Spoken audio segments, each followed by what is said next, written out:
ভাই আমরা বদা এসেছি, আমাদের খাদক ভাইয়ের সাথে দেখা হলো। আমরা খাদক ভাইয়ের সাথে একসাথে বদা হোটেলে গরুর মাংস দিয়ে ভাত খাইতে বলছি। হ্যাঁ, খাদক ভাইয়ের সাথে খাওয়া দাওয়া করে ভালো লাগতেছে। খাদক ভাই, আপনি কিছু বলেন।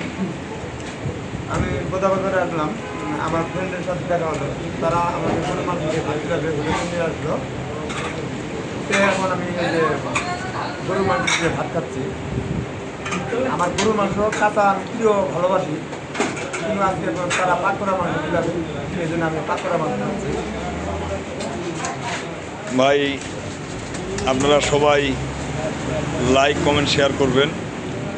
আমরা খাদক ভাইয়ের সাথে খাওয়া দাওয়া করার জন্য খুব ভালো লাগতেছে, তার সাথে একসাথে খাওয়া দাওয়া করতেছি। ভাই, আপনারা দোয়া করবেন যেন খাদক ভাই একটা ভাইরাল লোক। হ্যাঁ,